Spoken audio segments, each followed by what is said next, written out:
Just as ancient Greeks fantasized about soaring flight, today's imaginations dream of melding minds and machines as a remedy to the pesky problem of human mortality.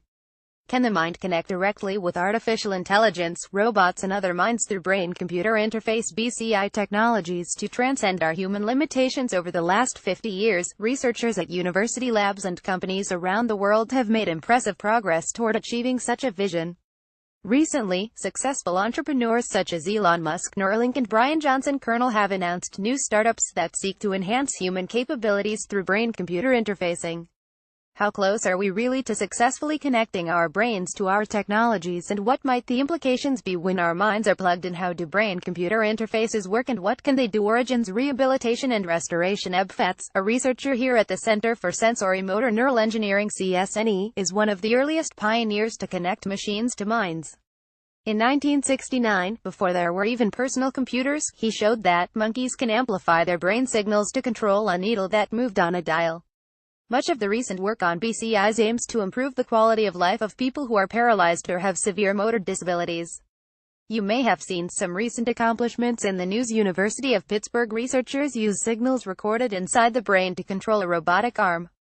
Stanford researchers can extract the movement intentions of paralyzed patients from their brain signals, allowing them to use a tablet wirelessly. Similarly, some limited virtual sensations can be sent back to the brain by delivering electrical current inside the brain or to the brain surface. What about our main senses of sight and sound? Very early versions of bionic eyes for people with severe vision impairment have been deployed commercially, and improved versions are undergoing human trials right now. Cochlear implants, on the other hand, have become one of the most successful and most prevalent bionic implants. Over 300,000 users around the world use the implants to hear. A bidirectional brain-computer interface (BCI) can both record signals from the brain and send information back to the brain through stimulation. Image credit. Center for Sensory Motor Neural Engineering (CSNE), CCBN. The most sophisticated BCIs are bidirectional BCIs (BCIs), which can both record from and stimulate the nervous system. At our center, we're exploring BCIs as a radical new rehabilitation tool for stroke and spinal cord injury. We've shown that a BCI can be used to strengthen connections between two brain regions or between the brain and the spinal cord, and reroute information around an area of injury to reanimate a paralyzed limb.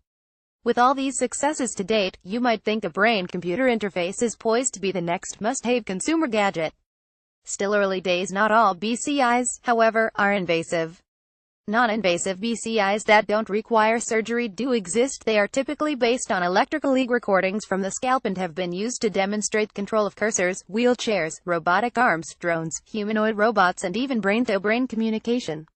But a careful look at some of the current BCI demonstrations reveals we still have a way to go. When BCIs produce movements, they are much slower, less precise and less complex than what able-bodied people do easily every day with their limbs.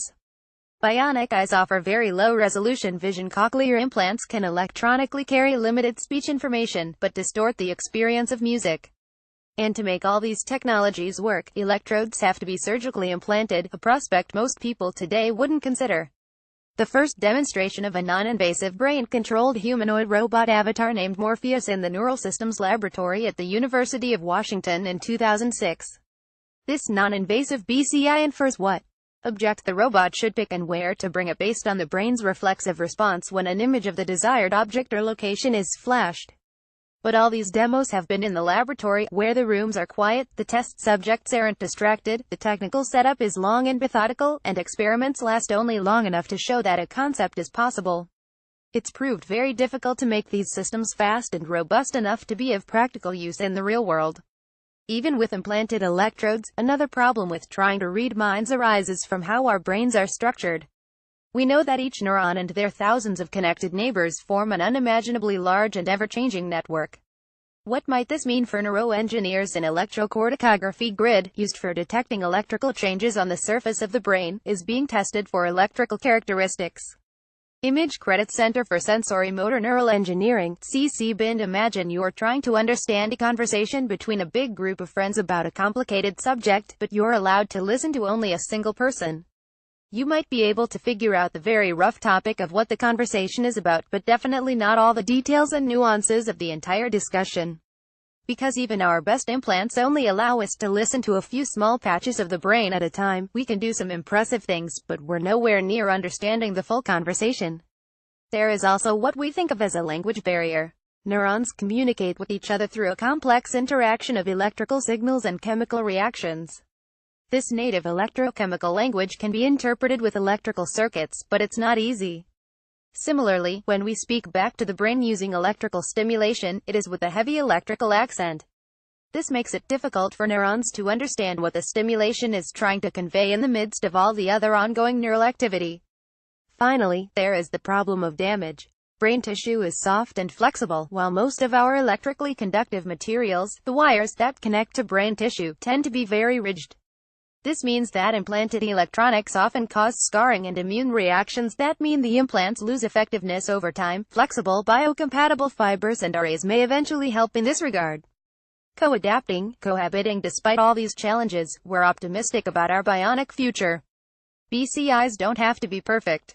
The brain is amazingly adaptive and capable of learning to use BCIs in a manner similar to how we learn new skills like driving a car or using a touch-screen interface. Similarly, the brain can learn to interpret new types of sensory information even when it's delivered non-invasively using, for example, magnetic pulses. Learning to interpret and use artificial sensory information delivered via non-invasive brain stimulation. Ultimately, we believe a coadaptive bidirectional BCI, where the electronics learns with the brain and talks back to the brain constantly during the process of learning, may prove to be a necessary step to build the neural bridge. Building such coadaptive bidirectional BCIs is the goal of our center. We are similarly excited about recent successes in targeted treatment of diseases like diabetes using electroceuticals, experimental small implants that treat a disease without drugs by communicating commands directly to internal organs. And researchers have discovered new ways of overcoming the electric biochemical language barrier. Injectable neural lace, for example, may prove to be a promising way to gradually allow neurons to grow alongside implanted electrodes rather than rejecting them. Flexible nanowire-based probes, flexible neuron scaffolds and glassy carbon interfaces may also allow biological and technological computers to happily coexist in our bodies in the future. From assistive to augmentative, Elon Musk's new startup Neuralink has the stated ultimate goal of enhancing humans with BCIs to give our brains a leg up in the ongoing arms race between human and artificial intelligence.